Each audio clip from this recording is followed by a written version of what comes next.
Chaudhary, my YouTube channel Suresh physics point पर आपका हार्दिक स्वागत करता हूं। दोस्तों, अपने चैप्टर नंबर 1 चल रहा था विद्युत क्षेत्र, और इस चैप्टर के अंतर्गत हमने 10 वीडियो पहले अपलोड कर लिए, यानी कि आपने देख लिए हैं।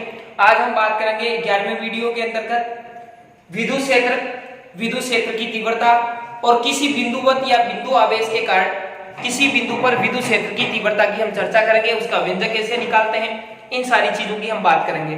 उसके बाद में हमारे पास में एक एग्जांपल है 1.13, इसकी भी हम चर्चा करेंगे। इससे पहले 1.12 तक न्यूमेरिकल हमने कंप्लीट कर लिए एग्जांपल जो है। तो चलते हैं अपने वीडियो पर बिना किसी देरी के। तो सबसे पहले बात करते हैं विद्युत क्षेत्र। तो दोस्तों, विद्युत क्षेत्र क्या चीज होती है, इस चीज को समझने के लिए हमेशा कह सकते हैं क्षेत्र का मतलब होता है एरिया या किसी भी चीज के चारों ओर का एक ऐसा फील्ड क्षेत्र जिसे अंदर वो अपना प्रभाव रखता है। कोई भी, जैसे कोई व्यक्ति है तो व्यक्ति अपने विशेष एरिया के अंदर अपनी जान पहचान, अपना प्रभाव, अपना दबदबा रखता है। उसी प्रकार क्या होता है, एक स्थिर आवेश होता है। वो स्थिर आवेश भी क्या करता है, अपने चारों ओर एक क्षेत्र का निर्माण करता है जिसमें वो अपना प्रभाव रखता है। कैसे रखता है देखते हैं। यानी कि यहाँ पर एक आवेश है Q, तो ये क्या करेगा, अपना एक क्षेत्र का निर्माण करेगा। और इस क्षेत्र के अंदर जब हम किसी दूसरे आवेश को लेकर के आएंगे, इस आवेश के जो क्षेत्र है, इस क्षेत्र के अंदर जब हम किसी दूसरे आवेश को लेकर के आएंगे, तो ये जो दूसरा आवेश है ना, ये दूसरा आवेश या तो इस क्षेत्र में प्रवेश करते ही आकर्षण बल का अनुभव करेगा या फिर प्रतिकर्षण बल का अनुभव करेगा। क्यों? क्योंकि यदि दोनों समान प्रकृति के हैं तो प्रतिकर्षण लगेगा, और दोनों यदि असमान प्रकृति के हैं तो दोनों में आकर्षण लगेगा। तो थोड़ी सी बात करते हैं इसकी डेफिनेशन की, परिभाषा की, जो कि फिजिक्स के लैंग्वेज में क्या हो सकती है। तो किसी आवेश के चारों ओर का वह क्षेत्र, किसी आवेश के चारों ओर का वह क्षेत्र या एरिया जिसमें किसी अन्य आवेश को लाने पर वह अपने ऊपर आकर्षण या प्रतिकर्षण बल का अनुभव करता है। तो इस प्रथम आवेश का वो क्या कहलाता है, विद्युत क्षेत्र कहलाता है। वो एरिया क्या कहलाएगा, विद्युत क्षेत्र कहलाएगा। ये तो पूरी डेफिनेशन की बात एक बार देख लेते हैं, इसकी कंप्लीट डेफिनेशन। विद्युत क्षेत्र किसी आवेश के चारों ओर का वह क्षेत्र जिसमें किसी अन्य आवेश को लाने पर वह अपनी प्रकृति के अनुसार, नेगेटिव या पॉजिटिव जैसा भी है आने वाला आवेश, अपनी प्रकृति के अनुसार आकर्षण या प्रतिकर्षण बल अनुभव करता है, तो इसे प्रथम आवेश का विद्युत क्षेत्र कहा जाता है। दोस्तों, एक बार मैं और रिपीट कर देता हूं कि किसी आवेश के चारों ओर का वह क्षेत्र जिसमें किसी अन्य आवेश को लाने पर वह अपनी प्रकृति के अनुसार या तो आकर्षित होता है या फिर प्रतिकर्षित होता है, तो उस क्षेत्र को प्रथम आवेश का क्या कहा जाता है, विद्युत क्षेत्र कहा जाता है। तो दोस्तों, ये विद्युत क्षेत्र है, वो कोई राशि नहीं है। विद्युत क्षेत्र एक सिंपल शब्द है, वर्ड है, ठीक है। इस वर्ड के अंदर आवेशिक चीजों की हम जब भी बात करते हैं, संसार में जब भी हम चीजों की बात करते हैं, आवेशिक चीजों की, तो उससे संबंधित एक राशि होती है विद्युत क्षेत्र।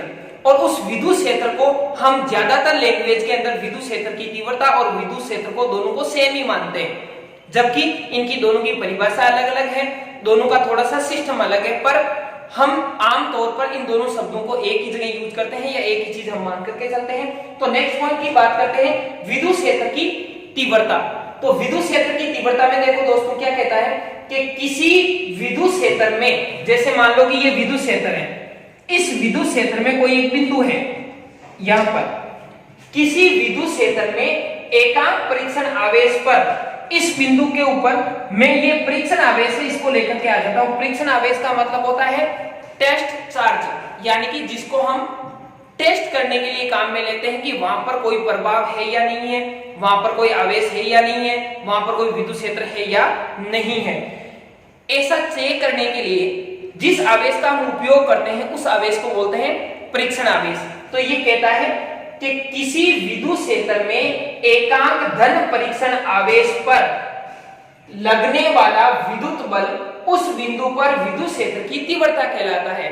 तो देखो दोस्तों, ये अपने पास में विद्युत क्षेत्र है। इस विद्युत क्षेत्र के अंदर यहां पर मैं यदि टेस्ट चार्ज रख दूं, यानी परीक्षण आवेश रख दूं, तो ये परीक्षण आवेश इस बिंदु पर जब रहेगा तो वे अपने ऊपर कितना बल अनुभव करेगा, वो बल ही उस बिंदु पर क्या कहलाएगा, विद्युत क्षेत्र की तीव्रता। तीव्रता का मतलब होता है प्रभाव, तेजी, प्रबलता। तो यहाँ पर इस आवेश का यहाँ पर कितना प्रभाव है, वो उस बल के बराबर होगा। पर बल कैसा होगा, एकांक धन आवेश पर लगने वाले बल के बराबर होगा। देखते हैं, आगे बढ़ते हैं। विद्युत क्षेत्र की तीव्रता एक सदिश राशि है। कैसी राशि है दोस्तों, सदिश राशि, जिसकी दिशा धन परीक्षण आवेश पर लगने वाले बल की दिशा में होती है।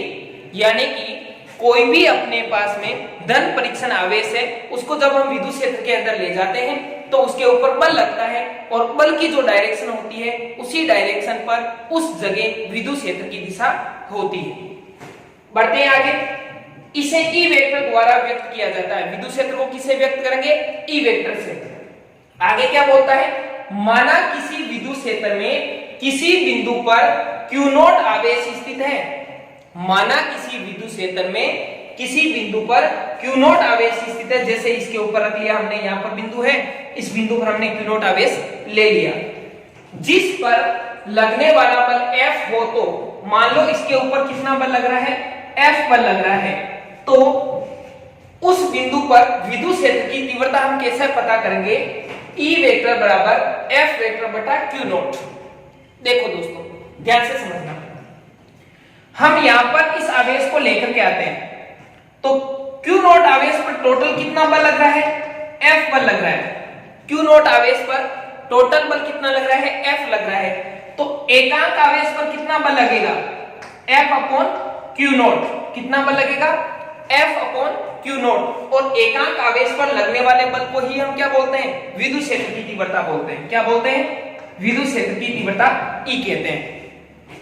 परिभाषा में हमने ये चीज लिखी है कि किसी विद्युत क्षेत्र में एकांक धन परीक्षण आवेश पर लगने वाला बल या लगने वाला विद्युत बल उस बिंदु पर विद्युत क्षेत्र की तीव्रता कहलाता है। तो मैंने आपको सिंपल भाषा में बताया, Q नॉट पर बल कितना लग रहा है, F, तो एकांक पर कितना लगेगा, F अपॉन Q नॉट। इसी को हम क्या बोलते हैं, विद्युत क्षेत्र की तीव्रता, जिसको किससे लिखते हैं, E से।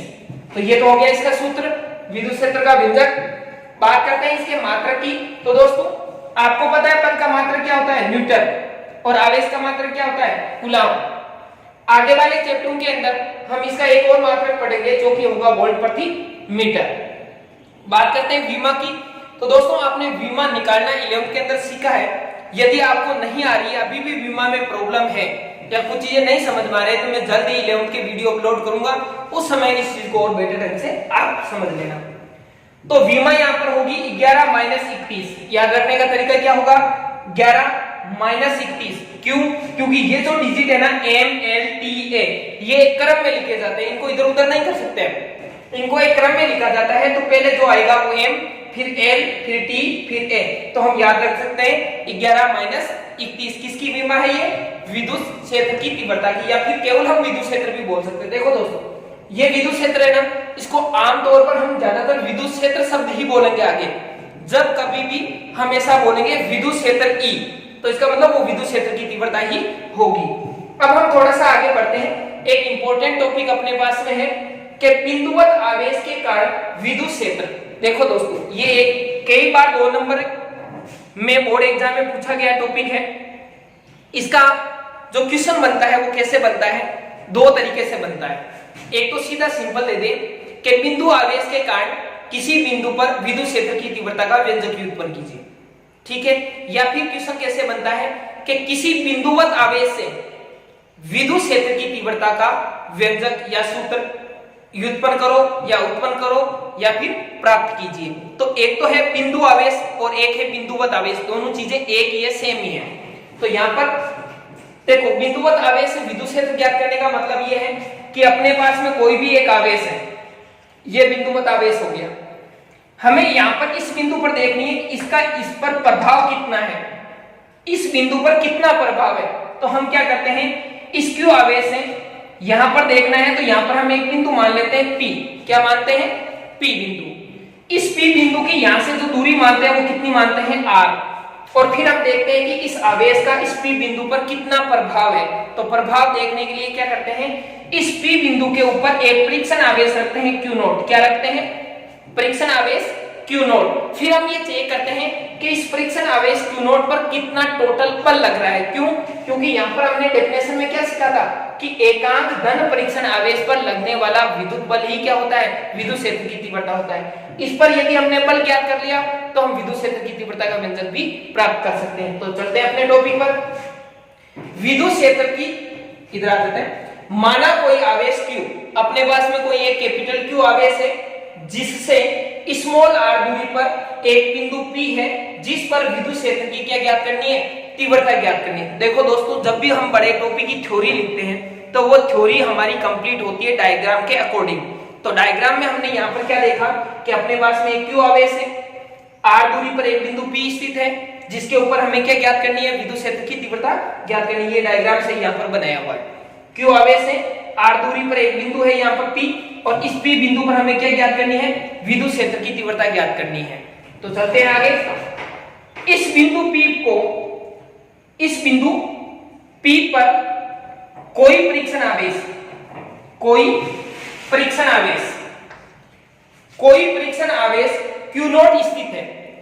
इस पर हम क्या करते हैं, इस P बिंदु पर कोई परीक्षण आवेश रखते हैं Q नोट। तो ये कहता है Q नोट स्थित है जिस पर कैपिटल Q के कारण लगने वाला जो बल होगा वो कितना होगा। तो दोस्तों हमने यहाँ पर देखा अपने पास में क्या है, Q है, यहाँ पर दूसरा क्या है, Q नोट। इसकी वजह से इसके ऊपर बल कितना होगा, बल का सूत्र हम कूलॉम के नियम के अकॉर्डिंग पहले पढ़ चुके हैं। कितना होता है, K Q1 Q2 बटा जितनी भी उनके बीच की दूरी होती है यानी कि R।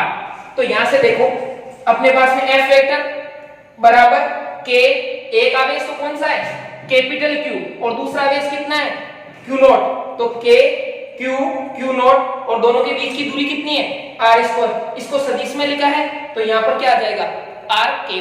समीकरण नंबर 1। देखो अभी तक हमने क्या काम किया है, अभी तक हमने काम किया है, माना कोई अपने पास में आवेश है कैपिटल Q, इससे स्मॉल r दूरी पर एक बिंदु P है जिस पर हमें क्या ज्ञात करनी है, विद्युत क्षेत्र की तीव्रता ज्ञात करनी है। फिर हमने लिखा कि माना बिंदु P पर कोई परीक्षण आवेश Q नोट स्थित है जिसके ऊपर लगने वाला बल कितना है, F है, और उस F का क्या लिख दिया, सूत्र लिख दिया। समीकरण नंबर 1 बना दिया।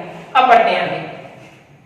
विद्युत क्षेत्र की तीव्रता की परिभाषा के अकॉर्डिंग क्या होगा, परिभाषा कहती है कि E वेक्टर बराबर F वेक्टर बटा Q नोट, यानी कि E वेक्टर बराबर F वेक्टर बटा Q नोट। तो परिभाषा के अकॉर्डिंग लिख करके हमने समीकरण नंबर इसको 2 दे दी।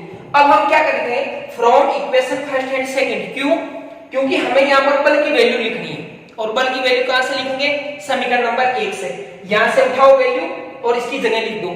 जैसे हमने यहाँ पर वैल्यू लिखी तो Q नोट से Q नोट क्या हो गया, कैंसिल, क्योंकि इसके नीचे Q नोट आ रहा है, इसमें भी यहाँ पर क्या आएगा, Q नोट। तो जैसे हम वैल्यू रखेंगे तो Q नोट से Q नोट क्या हो जाएगा, कैंसिल हो जाएगा, और जो राशि अपने पास में बची उनको यहाँ पर हमने लिख दी। हमने यहाँ पर क्या लिखा है, E वेक्टर बराबर K कैपिटल Q बटा R स्क्वायर, और यहाँ पर क्या लिखा है, R के। यही क्या होगा, इस बिंदु पर विद्युत क्षेत्र होगा, यानी कि इस बिंदु पर विद्युत क्षेत्र का जो मान होगा वो कितना होगा, K Q upon R square. तो दोस्तों आपको एक चीज का पता चला होगा कि जब कभी भी हम विद्युत क्षेत्र ज्ञात करते हैं तो जिस आवेश की वजह से ज्ञात करते हैं वो आवेश आता है यहाँ पर। कौन सा आवेश आता है, वो आवेश आता है जिसकी वजह से हमें विद्युत क्षेत्र ज्ञात करना है या जिसकी वजह से उस बिंदु पर प्रभाव देखना है, तो उसी आवेश को यहाँ पर यूज करते हैं। जैसे हमें ये कह दिया कि 5 कूलॉम आवेश है और उस 5 कूलॉम आवेश से 3 सेंटीमीटर की दूरी पर आपको देखना है विद्युत क्षेत्र की तीव्रता कितनी होगी। तो K का मान तो फिक्स है ही, यहाँ पर 5 कूलॉम आ ही जाएगा, और यहाँ पर कितना आ जाएगा, जो भी 2 सेंटीमीटर 3 सेंटीमीटर हमें दूरी दे रखी है वो यहाँ पर आ जाएगी, और इसको हम सोल्व कर लेंगे, अपने पास में विद्युत क्षेत्र की तीव्रता आ जाएगी। ये तो हुई व्यंजक की बात। ये अपने पास में डायग्राम है जो समझ में आ गया होगा। यहाँ पर Q आवेश लिया है, R दूरी पर एक बिंदु है P जिसके ऊपर एक परीक्षण आवेश लिखा हुआ है Q नोट। यहाँ पर इसके ऊपर जो बल लग रहा है वो F लग रहा है, और यहाँ पर विद्युत क्षेत्र की तीव्रता होगी वो बल की डायरेक्शन में होगी। बात करते हैं थोड़ी सी यहाँ पर, जहां पर हम इसके ग्राफ की बात करते हैं। तो दोस्तों आपको पता है कि यहाँ पर अपने पास में जो व्यंजक आ रहा है इसके नीचे बटा में क्या आ रहा है, R स्क्वायर आ रहा है। इसका मतलब E और R के बीच में जब ग्राफ बनेगा तो यहाँ पर तो होगा E और यहाँ पर होगा R। यहाँ पर R स्क्वायर है, इसलिए ग्राफ कैसे बनेगा, इस प्रकार से इसका ग्राफ बनेगा। हम यहाँ पर लिख सकते हैं E समानुपाती 1/R स्क्वायर। या फिर E व्युत्क्रमानुपाती R स्क्वायर। इसका एक डायग्राम और ग्राफ बनता है, वो कैसे बनता है, यहां पर यदि मैं E ले लूं और इस जगह पर यदि मैं 1/r स्क्वायर ले लूं तो इसके बीच में सीधा स्ट्रेट लाइन ग्राफ बनेगा। कैसा बनेगा? क्यों? क्योंकि अब दोनों आपस में क्या है, समानुपाती है, और यहाँ पर दोनों क्या थे, एक दूसरे के वर्ग के व्युत्क्रमानुपाती थे, इसलिए ग्राफ ऐसा बना। अपने पास में जब अपने पास में E और R के बीच में ग्राफ बनाते हैं तब अपने पास में, या मान लो कि ऐसा कह दूं, E व्युत्क्रमानुपाती R, E व्युत्क्रमानुपाती R square, E व्युत्क्रमानुपाती 1/r की पावर क्यूब, ये तीनों चीजें इनके बीच में ग्राफ हमें बनाना है। इसके बीच में ग्राफ बनाएंगे थोड़ा सा मोड़ आएगा, इसके बीच में ग्राफ बनाएंगे तो ज्यादा मोड़ आएगा, और इसके बीच में ग्राफ बनाएंगे तो और ज्यादा मोड़ आएगा। इस चीज का आपको थोड़ा सा ध्यान रखना है कंपैरिजन में जब हम ग्राफ बनाते हैं तब। तो दोस्तों उम्मीद करता हूं आपके ये तीनों टॉपिक इजीली समझ में आए होंगे। विद्युत क्षेत्र की तीव्रता, विद्युत क्षेत्र, और उसके बाद में बिंदु आवेश के कारण विद्युत क्षेत्र। इसके बाद में हम बात करेंगे एक एग्जांपल की, उससे पहले आप इसका स्क्रीनशॉट लो, फिर बढ़ते हैं आगे।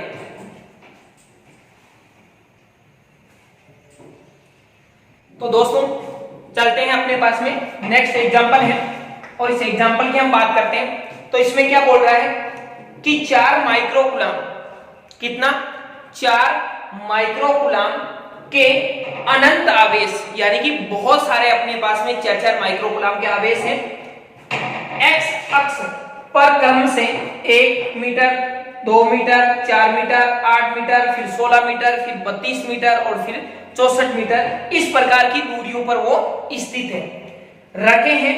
इन आवेशों के कारण मूल बिंदु पर रखे एक कूलम आवेश पर बल ज्ञात कीजिए।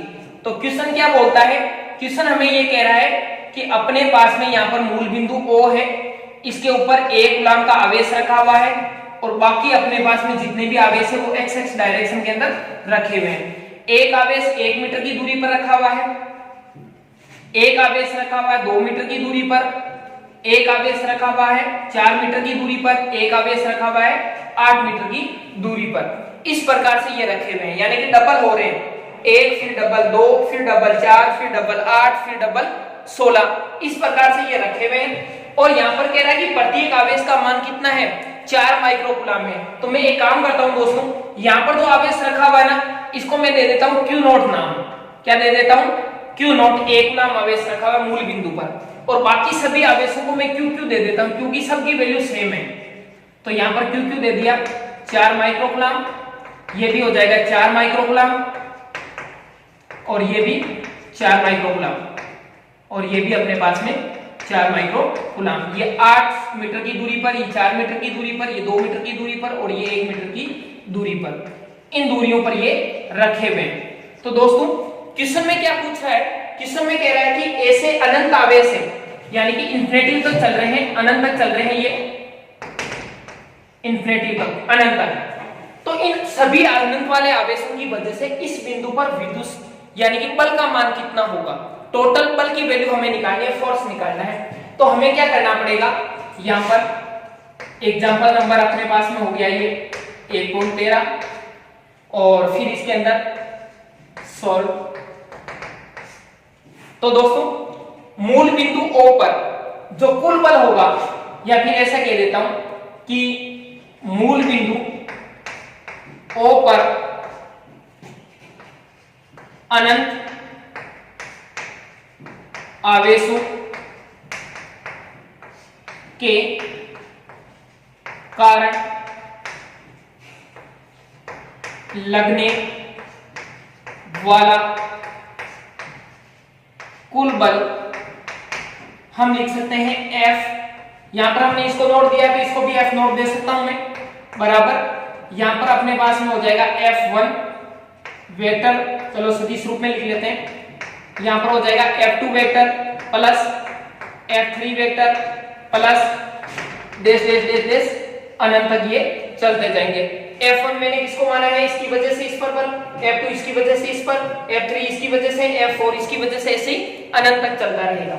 मैं सबकी वैल्यू रख लेता हूं। तो दोस्तों वैल्यू कैसे रखी जाएगी इस चीज को देखना। एफ नॉट वेक्टर तो हमें ज्ञात करना है टोटल बल।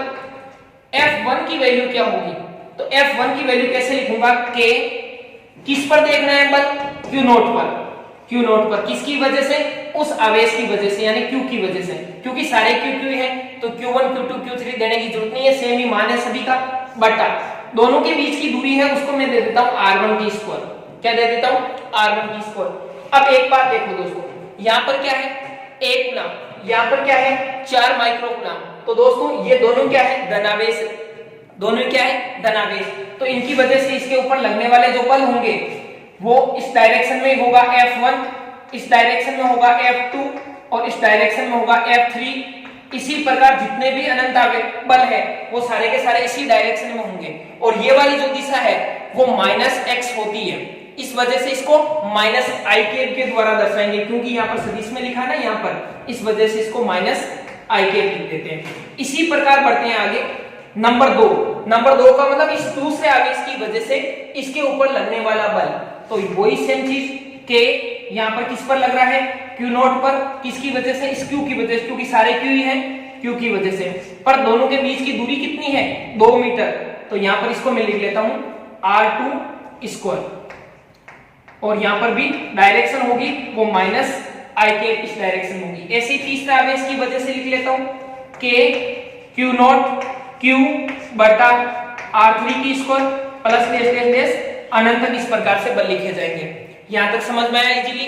वापस देख लेते हैं एक बार, मैंने सभी पहले क्वेश्चन के अकॉर्डिंग यहाँ पर डायग्राम बनाया, फिर मैंने देखा कि सारे के सारे पॉजिटिव आवेश हैं, तो इन सब की वजह से इसके ऊपर क्या लगेगा, प्रतिकर्षण बल लगेगा, ये इधर प्रतिकर्षित होने का प्रयास करेगा, तो F1 इधर, F2 इधर, F3 इधर, तो ये डायरेक्शन कौन सी है, माइनस वाली डायरेक्शन है। पहले इसकी वजह से इस पर बल ये हो गया, इसकी वजह से इस पर बल ये हो गया, तीसरे की वजह से इस पर बल ये हो गया, ऐसे ही अनंत तक चलता रहेगा। अब जो चीजें इनमें कॉमन आ रही है ना, उनको मैं क्या करता हूं, बाहर निकाल लेता हूं। जैसे ही कॉमन चीजों को मैंने देखा तो मेरे को यहाँ पर एक तो K कॉमन मिला, एक Q नॉट कॉमन मिला और एक Q कॉमन मिला, बाकी जो राशियां बच गई देखो K Q not Q, K Q not Q, K Q not Q, ये सारी चीजें कॉमन आ गई। यहाँ पर क्या बचेगा 1/R1 की स्क्वायर प्लस 1/R2 की स्क्वायर प्लस 1/R3 की स्क्वायर प्लस 1/R4 की स्क्वायर प्लस डेस अनंत तक चलता रहेगा, और यहाँ पर -i भी क्या आ रहा है, कॉमन आ रहा है, क्योंकि सभी के अंदर -i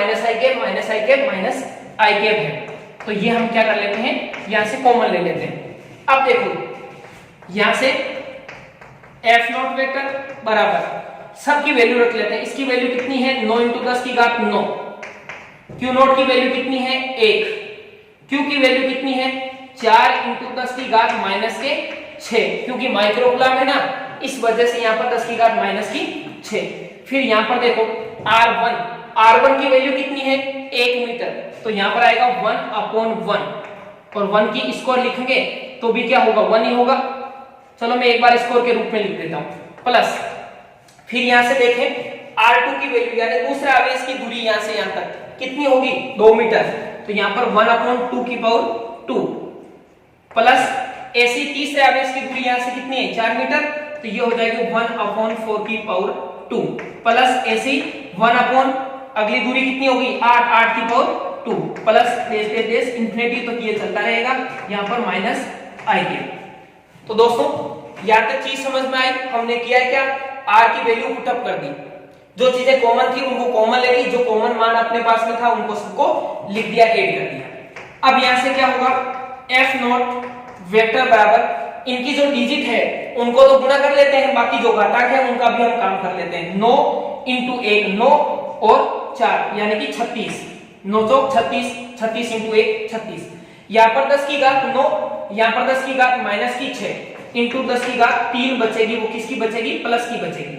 अब आते हैं दोस्तों आगे, यहाँ पर हम बात करते हैं तो 1/1 आता है, प्लस यहाँ पर हम बात करते हैं तो 1/4 आता है, प्लस यहाँ पर हम बात करते हैं तो 1/16 आता है, और यहाँ पर बात करते हैं तो 1/64 आता है, प्लस इंफिनिटी पर चलेगा और यहाँ पर आएगा -i।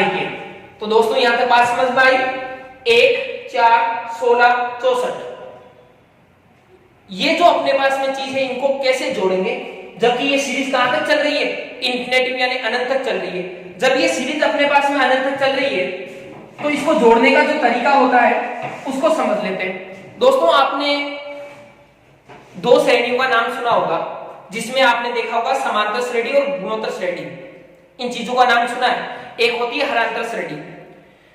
समांतर श्रेणी में क्या होता है कि जस्ट इससे आगे वाला पद है ना, उसमें कुछ चीज ऐड होती है, वही चीज अगले वाले पद में ऐड होती है, वही चीज अगले वाले पद में ऐड होती है, वो बनती है समांतर श्रेणी, यानी कि समान अंतर होता है सभी में। गुणोत्तर श्रेणी कैसे बनती है, इसमें सेम चीज गुणा होती है। देखो इसको मैं 1/4 से गुणा करूं ना तो ये चीज प्राप्त हो जाएगी, इसको भी 1/4 से गुणा करूं ना ये चीज प्राप्त हो जाएगी, इसको भी 1/4 से गुणा करूं ना तो ये चीज प्राप्त हो जाएगी। इसका मतलब ये सारी की सारी राशियां हैं वो 1/4 गुणा करने से अगली राशि प्राप्त होती है। और जिस चीज से हम गुणा करते हैं वो चीज आगे प्राप्त होती है, उसे बोलते हैं सारमेनुपात। क्या बोलते हैं, सारमेनुपात। देखो सारमेनुपात, और यहां पर अपने पास में सारमेनुपात है जिसे हम r से लिखते हैं, और वो हमें कितना प्राप्त हो रहा है 1/4। और इसका जो प्रथम पद है श्रेणी का, प्रथम पद, पहला जो पद अपने पास में आ रहा है जिसको a से लिखते हैं अक्सर, और प्रथम पद इसका आ रहा है वो कितना आ रहा है 1। कितना आ रहा है 1, तो ये हो गया 1। अब देखो दोस्तों ये पूरी की पूरी सीरीज कैसी बन रही है, गुणोत्तर श्रेणी बन रही है। मैं यहां पर लिख देता हूं गुणोत्तर श्रेणी में। तो गुणोत्तर श्रेणी में क्या होगा, सारमेनुपात तो यहां पर 1/4, और प्रथम जो पद होगा वो कितना होगा 1, यानी कि 1/1। तो यहां पर गुणोत्तर श्रेणी का योग करने के लिए जो सूत्र होता है अपने पास में वो क्या होता है, उसको मैं आगे यहां पर ऐड कर देता हूं। तो यहां से अपने पास में बन जाएगी चीज F0 वेक्टर बराबर यहां पर 36 × 10⁻3, 36 × 10⁻3। अब रही बात इस पूरे कोष्टक की, तो दोस्तों ये पूरी गुणोत्तर श्रेणी है, और गुणोत्तर श्रेणी का जो योग का सूत्र होता है उसको मैं कोष्टक में आगे लिखूंगा। तो यहां पर अपने पास में हो जाएगा a/1 - r। इतना सा छोटा सा सूत्र है जो आपको याद रखना पड़ेगा। सूत्र क्या है, a/1 - r। यहां पर a क्या है, a है प्रथम पद, जो भी अपने पास में सीरीज है इस सीरीज का जो प्रथम पद है वो लिया जाता है। r यहां पर क्या है, सारवानुपात। सारवानुपात का मतलब एक राशि के अंदर दूसरी राशि का बट्टा करें यानी भाग देना, तो कट-पिट करके दोनों का क्या अनुपात आता है वो होता है सारवानुपात। तो यहाँ पर सारवानुपात जो हमें प्राप्त हो रहा है वो कितना हो रहा है 1/4, उसको मैंने लिख दिया। अब यहाँ से देखते हैं दोनों वैल्यू पुट अप करने के बाद में F0 वेक्टर बराबर यहाँ पर 36 × 10⁻3, और यहाँ पर अपने पास में सारो प्रथम पद 1 1 और यहाँ पर क्या आएगा माइनस की i। अब थोड़ा सा आगे बढ़ने पर F0 वेक्टर बराबर 36 × 10⁻3। देखो दोस्तों एक में से 1/4 घटाना है, एक में से कितना घटाना है 1/4, तो कितना बचेगा 3/4। कितना बचेगा 3/4। तो यहाँ पर अपने पास में ऐसा लिख सकते हैं 1/3/4, और यहाँ पर क्या आएगा माइनस i। अब ये 3/4 है ना, जब ऊपर जाएगा कितना बनेगा 4/3। तो यहां से हम लिख सकते हैं F0 वेक्टर बराबर 36 × 4/3 × 10⁻3, और यहां पर माइनस का i। अब तो आप सोल्व कर ही सकते हो इसको।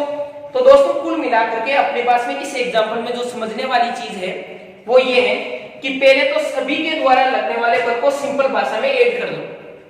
ऐड करने के बाद में इनका मान रख दो। मान रखने के बाद में जो चीजें कॉमन आ रही है उनको बाहर ले लो। बाकी जो राशियां बचती हैं उनकी हम वैल्यू लिख देते हैं। वैल्यू लिखने के बाद में हमें ये पता चलता है कि ये गुणोत्तर श्रेणी बन गई है। कौन सी श्रेणी, गुणोत्तर श्रेणी। तो गुणोत्तर श्रेणी के अंदर सारमेनुपात हमें चेक करना है कितना होता है, वो 1/4 आता है। प्रथम पद कितना है, यहाँ पर 1 है। तो जैसे हम सूत्र में उठा करके पुटअप करेंगे तो अपने पास में सारी डिजिट आ जाएगी, और इनको सोल्व करने के बाद में अपने आंसर मिल जाएगा। तो उम्मीद करता हूं समझ में आया होगा। स्क्रीनशॉट लो इसका।